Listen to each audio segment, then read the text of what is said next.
রান্না করার জন্য আমি এখানে নিয়েছি রাঁধুনির রেডিমিক্স হালিম। আর এই হালিম কিন্তু আপনারা যে কোনো মুদি দোকানেই পেয়ে যাবেন। এখন আমি প্রথমে প্যাকেটটাকে খুলে নিচ্ছি। আর এই প্যাকেটের মধ্যে কিন্তু দুইটা স্যাশে থাকে, একটা হচ্ছে চাল ডালের মিক্স আর একটা হচ্ছে হালিমের মশলা। তো এখন আমি হালিমের যে চাল ডালের মিক্সটা রয়েছে সেটাকে কেটে নিচ্ছি।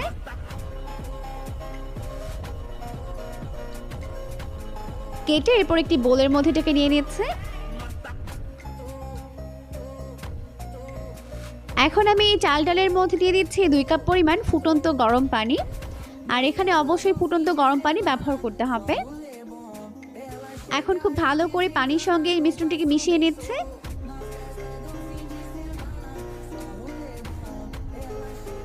তো ভালো করে মিশিয়ে নেওয়ার পর এখন আমি এটাকে একটা সাইডে রেখে দিচ্ছি প্রায় 30 মিনিটের জন্য। আর এই 30 মিনিটের মধ্যে কিন্তু চাল ডালের এই মিক্সটা অনেকটাই নরম হয়ে যাবে। এরপর আমি হালিমের মশলাটিকে কেটে নিচ্ছি।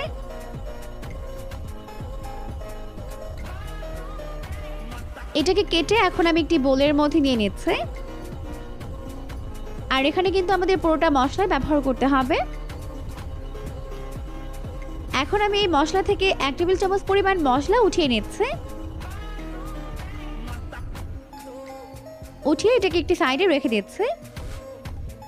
এখন চলে এসেছি মূল রান্নায়। তো চুলায় একটা প্যান বসিয়ে দিয়ে দিলাম 4 টেবিল চামচ পরিমাণ সয়াবিন তেল।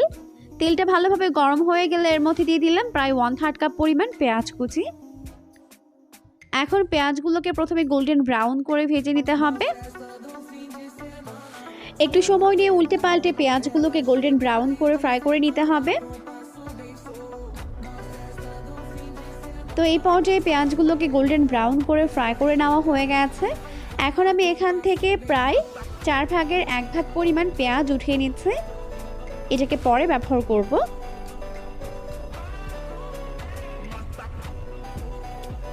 এরপর বাকি পেঁয়াজের মধ্যে আমি দিয়ে দিচ্ছি 2 টেবিল চামচ পরিমাণ আদা রসুন বাটা। এখন এগুলোকে পেঁয়াজের সঙ্গে খুব ভালো করে কষিয়ে নিতে হবে। মশলা কষিয়ে দেওয়ার এই পর্যায়ে দিয়ে দিলাম কিছু তেজপাতা।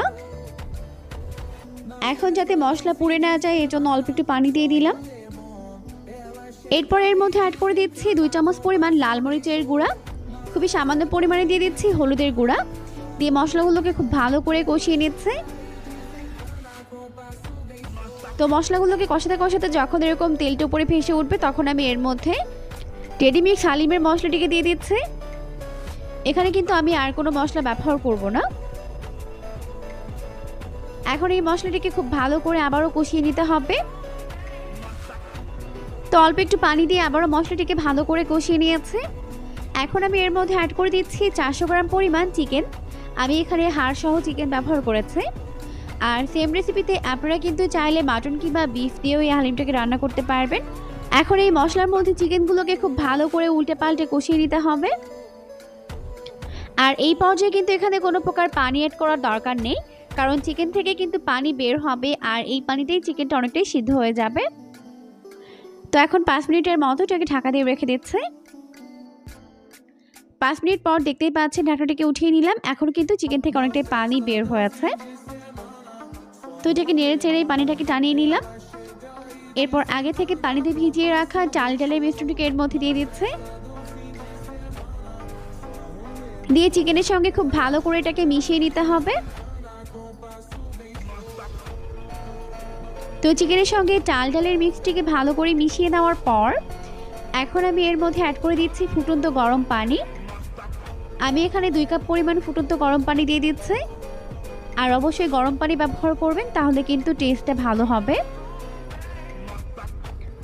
এখন এটাকে খুব ভালোভাবে নেড়ে চেড়ে মিশিয়ে নিচ্ছে। মিশিয়ে প্রায় 5 মিনিটের মতো এটাকে জাল করে নিব। আর এই পানিটা এমনভাবে দিতে হবে যাতে করে ডালটা ভালোভাবে সিদ্ধ হয়ে যায়, তবে পানিটা পুরোপুরি শুকিয়ে না যায়। তো এখন এটাকে ঢাকা দিয়ে 5 মিনিটের মতো জাল করে নিব মিডিয়াম আঁচে। তো এখন আমি হালিমের জন্য একটা বাগার তৈরি করে নিব। আর এই বাগার দিলে কিন্তু হালিমের টেস্টটা বহুগুণে বেড়ে যায়। তো এখন এর মধ্যে দিয়ে দিলাম 2 টেবিল চামচ পরিমাণ সয়াবিন তেল। দিয়ে দিচ্ছি কিছু পেঁয়াজ কুচি আর রসুন কুচি। আর 2টা শুকনো মরিচ দিয়ে ভালো করে এটাকে ভেজে নিচ্ছে। তো উল্টে পাল্টে এরকম গোল্ডেন ব্রাউন করে ফ্রাই করে নিয়েছে। এখন আমি এটাকে সরাসরি হালিমের মধ্যে দিয়ে দিচ্ছি। তো 5 মিনিট পর এখন কিন্তু ডালগুলো ভালোভাবে সিদ্ধ হয়ে গেছে। এখন আমি এর মধ্যে বাগার দিয়ে দিচ্ছি। আর অবশ্যই চেষ্টা করবেন বাগার দেওয়ার জন্য, বাগার দিলে কিন্তু টেস্টটা অনেক বেশি ভালো হয়। বাগার দেওয়ার পর বাগারটিকে ভালো করে মিশিয়ে নিচ্ছে। এরপর এই পর্যায়ে এটাকে চুলা থেকে নামিয়ে নিব, কারণ এর থেকে বেশি ঘন করা যাবে না, ঘন করলে কিন্তু ঠান্ডা হয়ে গেলে আরও বেশি ঘন হয়ে যাবে। এই পর্যায়ে আমি এর মধ্যে আগে থেকে যে মশলাটুকু উঠিয়ে রেখেছিলাম ওটাকে দিয়ে দিচ্ছে, দিয়ে আবার ভালো করে মিশিয়ে নিচ্ছে। তো ভালো করে মিশিয়ে নিয়েছে, এখন আমি এটাকে চুলা থেকে নামিয়ে গরম গরম সার্ভ করে নিব। তো এখন আমি হালিমগুলোকে একটি বোলের মধ্যে সার্ভ করে নিচ্ছে। তো হালিমগুলোকে একটি বোলের মধ্যে সার্ভ করে নেওয়ার পর এখন আমি এর উপর থেকে পেঁয়াজ বেরেস্তা, ধনিয়া পাতা এগুলো দিয়ে দিব।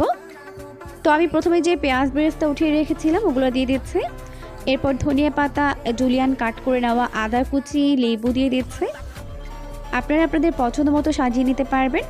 আশা করছি আমার হালিমের রেসিপিটি আপনাদের কাছে সহজ এবং ভালো লেগেছে। ভালো লাগলে অবশ্যই বাসায় ট্রাই করবেন এবং এরকমই আরও নিত্য নতুন রেসিপি পেতে চ্যানেলটিকে সাবস্ক্রাইব করতে কিন্তু একদমই ভুলবেন না।